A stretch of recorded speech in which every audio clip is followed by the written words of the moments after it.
اب اسی کی شرح میں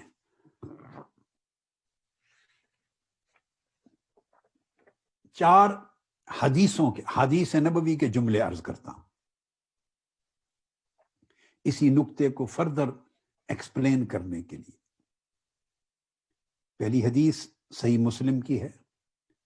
ام المومنین حضرت عائشہ صدیقہ رضی اللہ تعالی عنہ روایت کرتی ہیں، آپ فرماتی ہیں کہ آقا علیہ الصلوۃ والسلام نے فرمایا ان اللہ رفیق ویحب الرفق ویؤتی علی الرفق ما لا یؤتی علی العنف وما لا یؤتی علی ما سواہ۔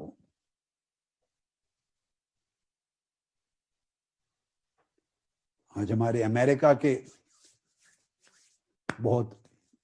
جلیل القدر تحریک منہاج القرآن کے رہنما حضرت علامہ رضی نیازی صاحب بھی تشریف فرما ہے، ان کی توجہ کے لیے یہ خاص چیز۔ ام المومنین حضرت عائشہ صدیقہ رضی اللہ تعالیٰ عنہ نے فرمایا،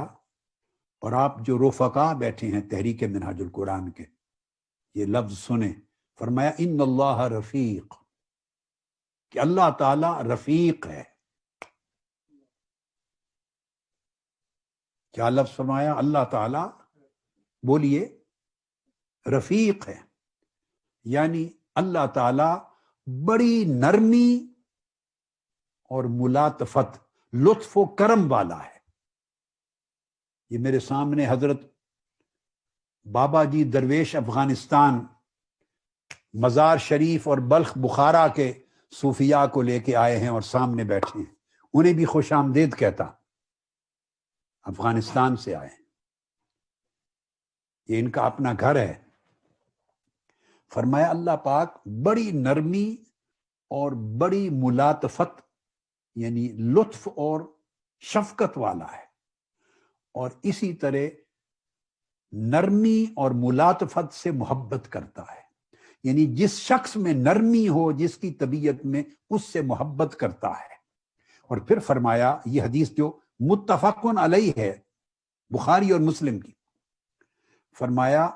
اور جس شخص کی طبیعت میں نرمی ہو، نرمی میں جو فوکس کر رہا ہوں بار بار جس لفظ پر آپ سمجھیں، نرمی، جس کی طبیعت میں نرمی ہو، جس کی طبیعت میں ملاطفت ہو، جس کی طبیعت میں نرمی اور شفقت ہو، سختی نہ ہو، فرمایا تو اللہ پاک نرم طبیعت پر اور نرمی اختیار کرنے پر وہ اجر عطا کرتا ہے جو کبھی سختی پر عطا نہیں کرتا، اور کسی بھی اور نیک عمل پہ اتنا اجر نہیں دیتا جتنا فقط نرمی کے طرز عمل پہ اجر دیتا ہے۔ دوسرے کے ساتھ برتاؤ میں جب نرمی اختیار کی جائے، اس اختیار کی گئی نرمی پر اللہ جتنا اجر دیتا ہے اتنا عظیم اجر کسی اور عمل پہ نہیں ملتا۔ اس کے بعد صحیح مسلم میں دوسری حدیث، وہ بھی ام المومنین حضرت عائشہ صدیقہ رضی اللہ تعالی عنہ سے مروی، آقا علیہ السلام نے فرمایا ان الرفق لا یکون فی شیء الا زانہ، کسی بھی چیز میں اگر نرمی آ جائے،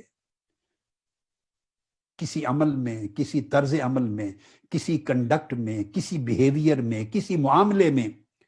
اگر نرمی آ جائے تو فرمایا نرمی ہمیشہ اس عمل کو نہایت خوبصورت اور مزین بنا دیتی، اس عمل کو ڈیکوریٹ کر دیتی، اس کا درجہ بلند اور نہایت خوبصورت بنا دیتی ہے۔ وَلَا يُنزَعُ مِن شَيْءٍ إِلَّا شَانَهُ، اور اگر کسی عمل اور بیہیویئر سے نرمی نکال لی جائے اور نرمی کی جگہ سختی آ جائے تو وہ اس اچھے سے اچھے عمل کو بھی بدصورت بنا دیتی ہے اور ہلکا، کم درجہ بنا دیتی ہے۔ گویا نیکی عمل کو حسین کر دیتی ہے، اور سختی آ جائے نیکی کی جگہ تو عمل کا حسن چھین لیتی، حسن چھن جاتا ہے۔ پھر تیسری حدیث جامع ترمذی کی حضرت ابو الدرداء رضی اللہ تعالیٰ عنہ سے مروی، آپ فرماتے ہیں قال، آقا علیہ السلام نے فرمایا قال من اعطی حظہ من الرفق فقد اعطی حظہ من الخیر، جس شخص کو اس کی طبیعت میں، مزاج میں جتنی نرمی دے دی جائے اور نرمی کا جتنا حصہ اس کو عطا ہو جائے، اس قدر حصہ اسے خیر کا مل جاتا ہے، اسے اتنی خیر مل گئی۔ وَمَنْ حُرِمَ حَظَّهُ مِنَ الرِّفْقِ فَقَدْ حُرِمَ حَظَّهُ مِنَ الْخَيْرِ، اور جس شخص کی طبیعت اور مزاج سے جتنی نرمی کا حصہ کم ہو جائے، نرمی جتنی کم ہوتی چلی جائے، اس بندے کی زندگی اور شخصیت سے اتنی خیر کم ہوتی چلی جاتی۔ ہمارا حال کیا ہے؟ بدقسمتی ہے، ہم رسمی عبادتوں پہ زور دیتے ہیں۔ دیکھیے ایک طبقہ تو وہ ہے جو دین کے عمل سے، طاعت اور عبادت کے عمل سے دور ہے۔ وہ طبقہ جو دین پر عمل کرتا ہے، مذہبی مزاج رکھتا ہے، دین کے اعمال، عبادات، طاعات اور معاملات بجا لاتا ہے، میں ان کو ایڈریس کر رہا ہوں۔ آپ کا تعلق اس طبقے سے ہے جو دین اور مذہب اور دین کی اخلاقی، روحانی طاعات اور عبادات کی راہ پہ چلتا ہے، مگر ہمارا پورا فوکس اس کی رسمی شکل و صورت پہ رہتا ہے، اس عمل کی اس کی شکل پہ رہتا ہے۔ اس کے اندر ہمیں سوچنا ہوگا کتنے لوگ ہیں کہ ہم عبادت کا عمل ہو، طاعت کا عمل ہو، یا کسی کے ساتھ انسانی حقوق العباد کے درجے میں کوئی معاملہ کا عمل ہو، ہم میں سے کتنے لوگ ہیں جو سر تا پا نرمی کے ساتھ ہر عمل کرتے ہیں؟ ہماری بول جب زبان کھولتے ہیں اور لوگوں سے گفتگو کرتے ہیں، سوچئے عشق رسول کا دم بھرنے والے، محبت رسول کا دم بھرنے والے، اطاعت اور اتباع رسول کا دم بھرنے والے ہم سارے لوگ سوچیں، ہم جب دوسرے سے بات کرتے ہیں اس گفتگو میں، الفاظ میں، جملوں میں کتنی نرمی، کتنی ملاطفت، دوسرے کے لیے کتنی دلجوئی، کتنی محبت ہوتی، کتنی شفقت ہوتی ہے، کتنی مٹھاس ہوتی، سوالیہ نشان۔ اور اس کے برعکس ہم جب بات کرتے، عبادت بھی کریں گے، نماز نفل بھی پڑھیں گے، میلاد بھی منائیں گے، دینی اعمال اور طاعات بھی بجا لائیں گے، مگر مزاج میں کتنی سختی ہوتی ہے، زبان کتنی کرخت ہوتی ہے، لفظ دوسرے کا دل کتنا دکھانے والے ہوتے ہیں، رویے کتنے سخت اور دوسرے کی طبیعت کو مایوس کرنے والے ہوتے ہیں، اس کا بھی جائزہ لے لیں۔ آقا علیہ السلام نے فرمایا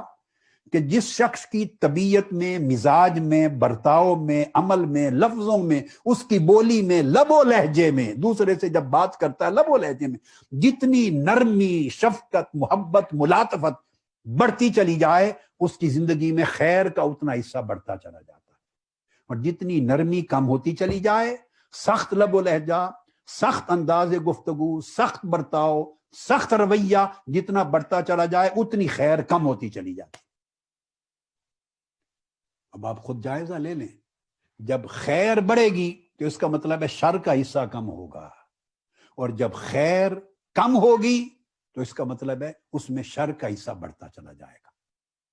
اعمال کی قبولیت اور اعمال کا رد ہونا، اس کا انحصار بھی اسی پر ہے۔